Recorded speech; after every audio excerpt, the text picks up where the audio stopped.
Hey everyone, and welcome to our deep dive today, all about moringa. I'm sure you've seen it popping up everywhere. Yeah, it really seems like it's everywhere these days. It is. In smoothies, skin care, Mm. even ghee. Moringa is like the new it ingredient for all things healthy. So, is it really all it's cracked up to be? We're going to find out. It's definitely got a lot of buzz around it, and it seems like people are trying to market Moringa as like the answer to almost every health problem. Yeah, exactly. Like one of the big things we keep seeing is that moringa is a nutritional powerhouse. But what does that actually mean? What are we talking about here? Like specifics? Well, one source we're looking at says Moringa has over 120 nutrients. 120. Wow. Okay, so what are the highlights? What do we know about? So it's got a lot of vitamin C, A, and E, and then it's also supposed to be high in minerals like calcium, iron, and magnesium. And then, of course, you've got the antioxidants. Okay, hold on. So we've got vitamins, minerals, and antioxidants. That's a pretty diverse nutritional profile, I guess.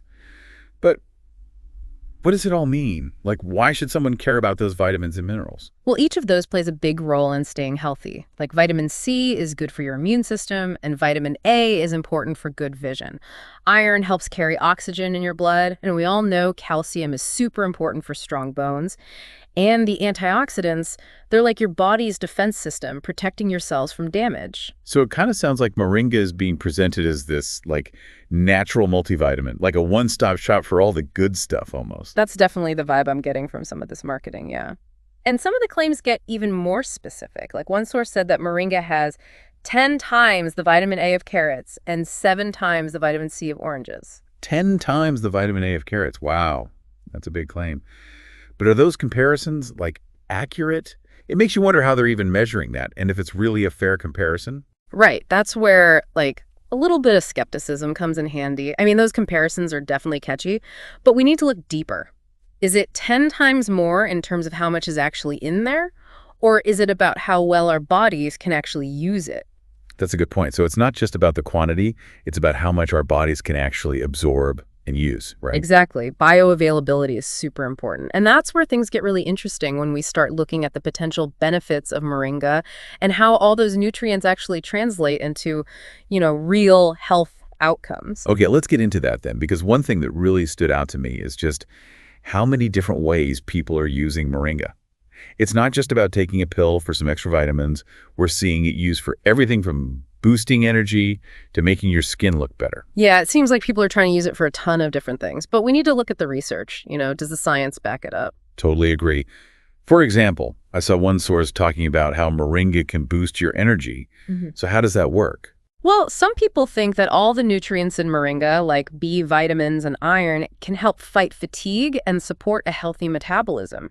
If you don't have enough iron, you can get tired really easily. That makes sense. So it's not like moringa's a magic energy drink. It's more about making sure your body has what it needs to function properly. Right, exactly. Another area where moringa seems to be gaining a lot of traction is in skincare.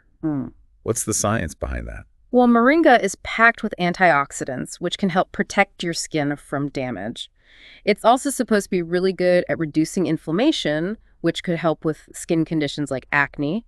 And some people even say that moringa oil can be really moisturizing. So it's those antioxidants and anti-inflammatory properties again. Those seem to be key to a lot of moringa's potential benefits. Yeah, they definitely keep coming up. Okay, one more thing I wanted to touch on is moringa and women's health, especially when it comes to hormones. I've seen some claims that moringa can help with PCOS, for example. What's the deal with that? Well, the research on that is still pretty limited. We need a lot more studies to say anything for sure. But some early research suggests that some of the compounds in moringa might affect hormone balance. But it's really important to be careful with these claims and talk to a doctor before using moringa for any health condition. That's a really good point. While moringa seems to have a lot of potential, it's definitely not a miracle cure. And it's never a good idea to replace real medical treatment with moringa. Yeah, for sure. And speaking of being careful, we should also talk about potential side effects and interactions. While moringa is generally considered safe when you use it in moderation, it's always a good idea to check with your doctor before you start taking it, especially if you have any other health issues or are taking medications. Yeah, that's a great point. It's always better to be safe than sorry. So we've talked about what moringa is, what's in it, and what people are saying it can do. But where does the research stand on all of this? Yeah, that's what I'm really curious about. Are we talking about, like, solid evidence here, or is it all just preliminary stuff? Well, that's kind of the tricky part about Moringa research right now. There's definitely a growing body of work, but a lot of it is still in the early stages. Hmm. We need those big, well-designed studies to really say for sure if Moringa is as effective and safe as some people claim. So basically, we're still kind of figuring it all out. Yeah, exactly. But that's also what makes it so exciting. There's so much potential for new discoveries as researchers learn more about how Moringa actually works in the body. One area I found interesting was the idea that moringa could help manage chronic diseases. We touched on this a bit earlier, but I'd love to hear more about what specific conditions are being studied and what the research is showing so far. Oh yeah, that's definitely a hot topic in the Moringa world. Researchers are looking at its effects on things like diabetes, heart disease, and even some types of cancer. Now, that's a pretty wide range of conditions. Why are scientists focusing on those in particular? Well, it seems like those anti-inflammatory and antioxidant properties we talked about earlier could be playing a protective role. For instance, some studies suggest that moringa might help regulate blood sugar, which could be really beneficial for people with diabetes. So it's not about moringa, curing these diseases, but more about helping to manage them and making sure people have the best possible health outcomes. Exactly. It's more about using moringa alongside conventional treatments, not as a replacement. That makes sense. So are there any specific examples of how that might work? Like how could moringa be used with traditional treatments for those chronic conditions? We'll take diabetes, for example. Moringa might be able to improve insulin sensitivity, which means the body can use glucose more effectively. And that could mean some people might not need as high a dose of medication. But again, we need more research to really confirm this. It seems like a lot of the potential benefits revolve around those antioxidant and anti-inflammatory properties. Could you break that down a little more for us? How do those properties connect to managing chronic diseases? Sure. So chronic inflammation is being recognized more and more as a major factor in a lot of chronic diseases. And moringa is thought to have a bunch of different compounds, things like flavonoids and phenolic acids, that have strong anti-inflammatory effects. Basically, these compounds might be able to reduce inflammation throughout the body, which could help lower the risk of developing certain diseases in the first place. So it's not just about treating the symptoms. It's about getting to the root of the problem, right? Right. And that's what makes moringa so interesting. It kind of suggests a more holistic approach to health. It's like moringa is being presented as this plant with benefits for all these different systems in the body. Exactly. And that's why it's so important to keep studying its effects on different organ systems and how all those compounds in moringa work together. Right. We need to really understand what's happening at the cellular level. That brings me back to something we talked about earlier. Those comparisons between moringa and other foods, like the claim that it has 10 times the vitamin A of carrots. I'm wondering about the bioavailability of those nutrients. Is moringa really a better source of vitamins and minerals compared to other foods? That's a really good question, and honestly, we need more research to say for sure. I mean, moringa definitely has a lot of nutrients, but how much of that our bodies can actually absorb and use can depend on a bunch of things, like what form you're consuming it in, your overall health, and even what other foods or medications you're taking. So even if those comparisons are technically true, on paper, it doesn't necessarily mean we're getting all those nutrients in a way our bodies can use. Yeah, exactly. It all comes down to bioavailability, and that's why it's so important to compare moringa to other common foods to see if it really does have a unique advantage. I think this brings up a really important point about being careful with all the hype around moringa.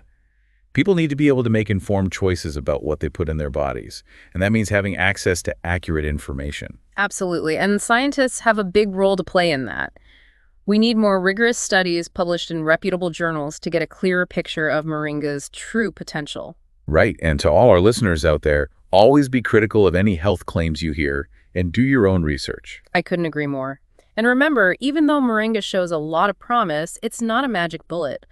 A healthy lifestyle is still key things like a balanced diet, regular exercise, and managing stress. Well, I think we've covered a lot of ground here. We've talked about the science, the potential, and the need for more research. Now, I'm excited to move on to the next part of our deep dive, where we'll get into the practical side of things. How can our listeners actually incorporate moringa into their lives in a safe and informed way? All right, so let's say someone's listening to all this and they're thinking, okay, I'm sold, want to try moringa. What are their options? What are the different ways you can actually use this stuff?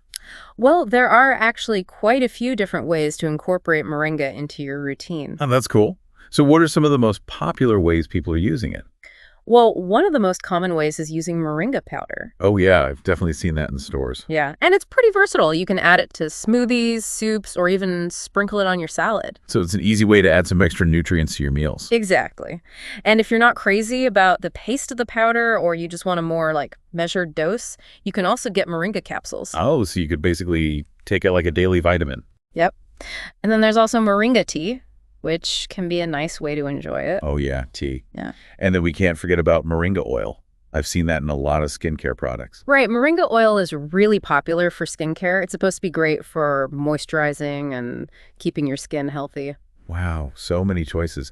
But I imagine it can be a little overwhelming for someone who's brand new to moringa.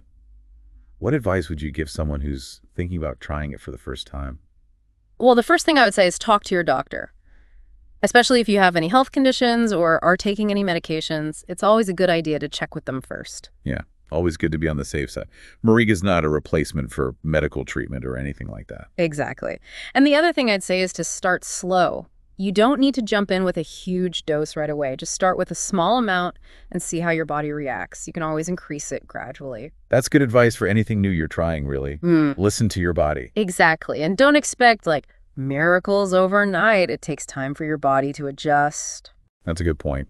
Well, we've covered a lot of ground in this deep dive. We talked about the science, the potential benefits, and the different ways you can actually use moringa. But as we wrap things up, I think it's important to remember that at the end of the day, health is a personal journey. It's all about finding what works best for you. I completely agree. Do your research, talk to your doctor, and make choices that feel right for you and your body. Couldn't have said it better myself. Uh-huh. So whether or not you decide to try moringa, we hope you learned something new today. Yeah, it's been great chatting about all this with you. And to everyone listening, stay curious, keep learning, and take care of yourselves. And that's a wrap on our Moringa Deep Dive. Thanks for tuning in.